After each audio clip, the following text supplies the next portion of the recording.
Just jumping out of that because the Iranian foreign minister is speaking. Our concerns, and we expressed also our viewpoints, and we explained our interests. And also we listened to the requests and viewpoints of the other side. I think I can say this is a good start. And we have to have more consultations in different capitals. And there are a sort of agreement amongst us to continue the talks and negotiations. And inshallah, we will determine the time and the place of the second round of talks during the coming days. The atmosphere was positive and it was a good start. Can we continue our interview with you at that time? I have a question regarding the phases of the talks. What phase is this? And have you spoken about the framework, or you just went into the core of the matter today? We are now in the phase that follows 8 months and after the aggressive war, and the lack of trust was there during the atmosphere, but now there is a sort of that, and we must overcome this period of distrust. Trust must be there, trust must be available, but I can say today that the talks were positive today.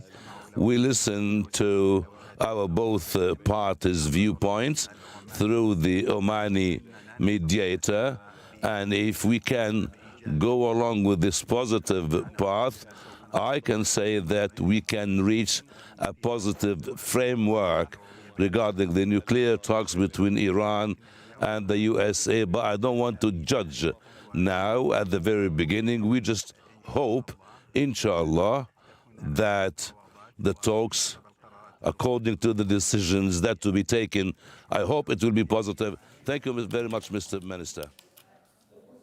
All right, you have been listening to the Iranian Foreign Minister Abbas Araghchi speaking to Iranian TV. Let's bring in our correspondent Resul Serdar now, who joins us live from Tehran. Resul, what have we heard about what's come out of these talks today? We just heard the foreign minister say it's a good start, but they must overcome this period of distrust. What more can you tell us about what's come out of these talks today?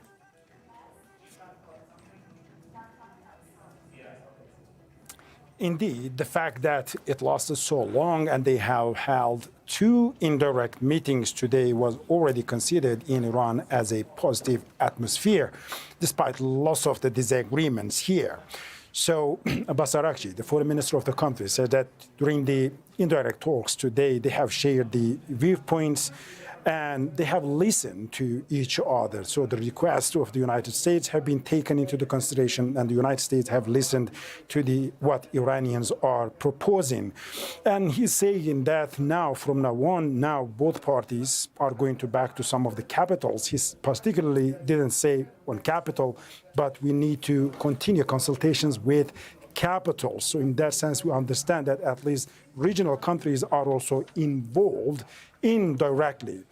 So he also expressed his optimism that the talks are going to continue, but he has not given a specific time and location for the potential second rounds of the talks. He said that in the coming days, they are going to be announced after the consultations with the capital. So he was asked, it was a critical question, whether they have just discussed a framework or whether they had the chance to go into the core issues, the matters between the 2 countries.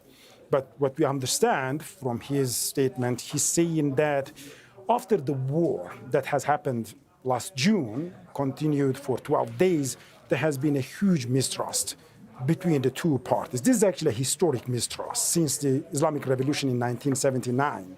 But particularly last time was quite dramatic because there had been 5 rounds of talks being held between the two parties. And one day before the 6th round that was scheduled, Israel has attacked Iran.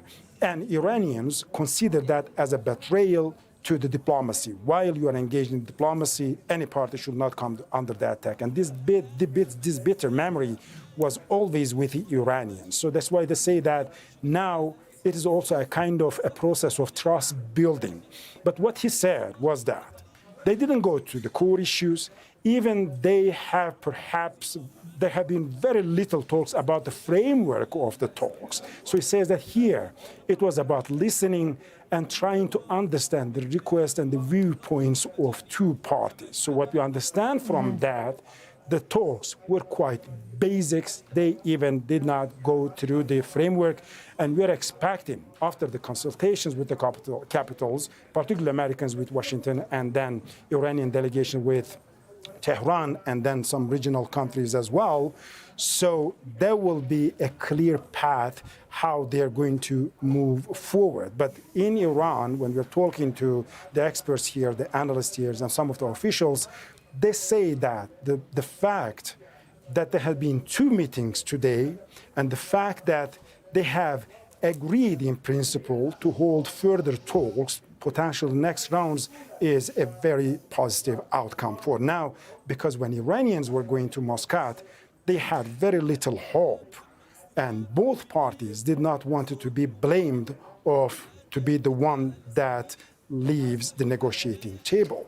Right. You almost have to walk before you can run in some aspects here, Resul. And the foreign minister may be a bit optimistic going forward, but what's the feeling with people that you're speaking to on the streets of Tehran about how these talks might turn out, if it will bring them any stronger sense of security or any economic relief? Are they optimistic there?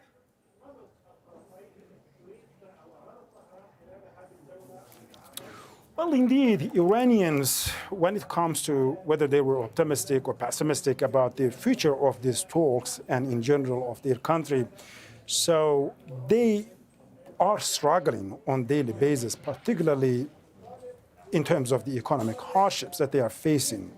And inflation, the prices are skyrocketing, and then the loss of the national currency, the value, the loss of the value in the national currency in some cases is dramatic. Sometimes overnight you will see 20%, 30%, and even 50% loss of the value. So, and that is putting a huge pressure on Iranians. And besides that, they also have been living in the last 47 years under the constant shadow of a potential war, whether it's with Israel, whether with the United States, whether sometimes tensions rising from the region and so on. And the main issue for Iranians here is the predictability, because their country over the 4 decades have been always going through a constant crisis management.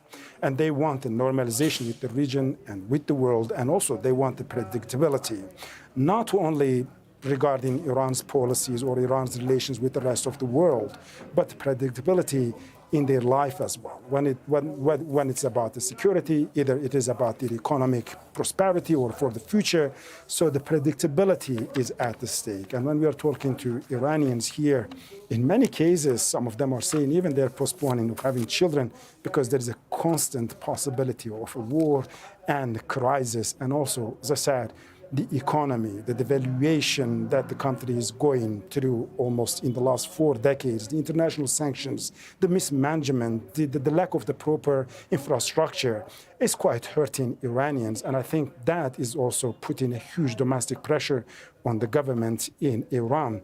That was perhaps one of the main reasons that Iranians also were very keen to engage diplomatically to solve the tensions or the issues between themselves and the United States, and eventually with the rest of the world and the region. Resul Serdar live for us in the Iranian capital, Tehran. Resul, thank you.